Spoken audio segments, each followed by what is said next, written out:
Hi, this is Joseph Williams III, josephwilliams3rd.com. The topic that I want to talk to you guys about today is one of the most difficult times in my life, and that was when I was involved in a very serious car accident that occurred in March of 2010.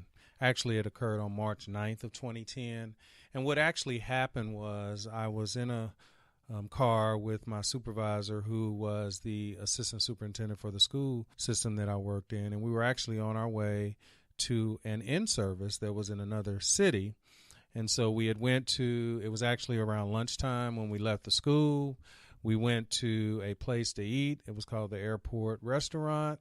After we left the restaurant, Mr. Brown, who was the assistant superintendent, mentioned that he was feeling kind of tired and whatnot. And I even asked him, even though it was his vehicle, I asked him if he wanted me to actually drive. And he said no. He said, Joseph, I'm good. He said, we'll get there. I just a little tired, but I'm not really sleepy or anything like that, so we'll be fine. So I didn't think much about it. We got in the car. We were on our way there. We were actually coming to an intersection where we were required to stop, and the cars that were coming the opposite way didn't have to stop. And so we were coming up to this intersection. We were supposed to stop. I noticed the red dump truck that was coming from our left toward us, or actually coming down the road as we were coming to this cross section. And I didn't think much about it because obviously we were supposed to stop. But for whatever reason, Mr. Brown did not stop. And he actually went through the stop sign. And then when I kind of screamed out to him, Mr. Brown, what are you doing? That's when he actually stopped. And so then we were just basically sitting ducks, waiting for this truck to actually smash into the car. And so my last memory of that incident was both Mr. Brown, and I might mention too that Mr. Brown never responded when I kind of screamed out at him. And my last memory was we were both looking at this truck. And the truck obviously was trying to stop, but it was a dump truck. We're not even talking about a regular pickup truck. It was an actual dump truck. And my last memory was of that truck barreling toward us, trying to stop, hearing the screeching of the brakes and the tires and whatnot. And then everything went dark.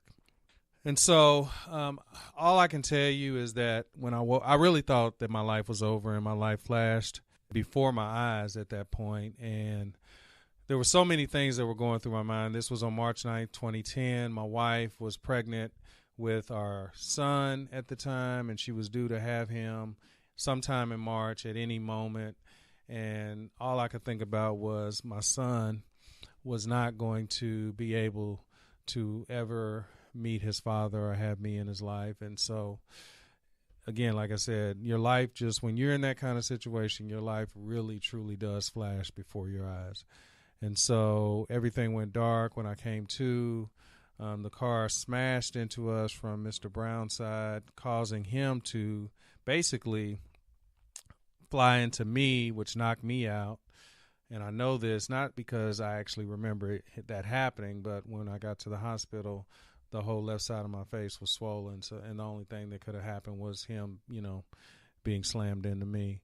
But anyway, when I woke up, it was quite obvious that Mr. Brown did not make it, and it was really, really tough. It was really tough because I had such conflicting emotions when that happened. Obviously, I was very, very sad for Mr. Brown and knew that, he probably was not going to make it through that accident. But also I knew that if he did make it, it would be really, really tough because, it was bad. It was bad. And so that was the one emotion I had. I was just really, really sad for Mr. Brown and his loss of life, because he was a true mentor to me and was somebody that I knew, somebody that I liked, somebody that I trusted and respected.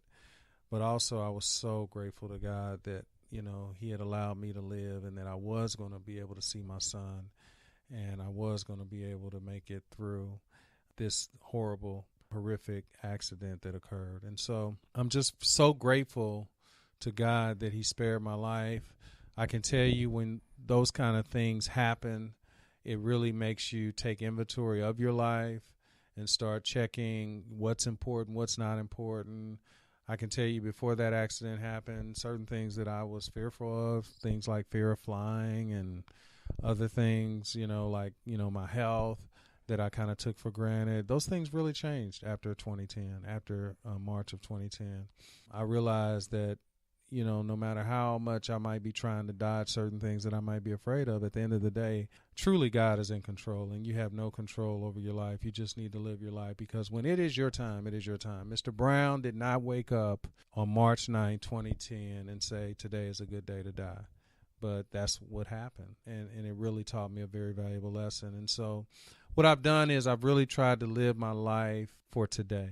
And that's my message to you if you're listening to this podcast is Carpe Diem. Carpe Diem stands for seize the day, because you can't change what happened yesterday, and you have no promise for tomorrow. Mr. Brown's life ended on March 9th, 2010. And there were no tomorrows. So even if he was thinking about something past March 9, 2010, that was never going to happen, because tomorrow is not promised to any of us. And I very well could have lost my life on March 9, 2010. So again, I'm just grateful to God. I know God has a plan for me. My son is 6 years of age as of this podcast, and I also have a daughter now who would have never been born if I had been killed in that accident. She's 3 years old as I have this podcast, and I'm so grateful to God that he allowed me to make it through this accident so that A, I could see my son born, and B, continue to live life and eventually welcome a daughter into this world as well. So again, seize the day. Thank God for everything that he's done for you in your life. Never take anything for granted. Live for today. Don't worry about yesterday. Don't fret about tomorrow. Just make today the best day that you can make it. God bless. Have a great day. Take care.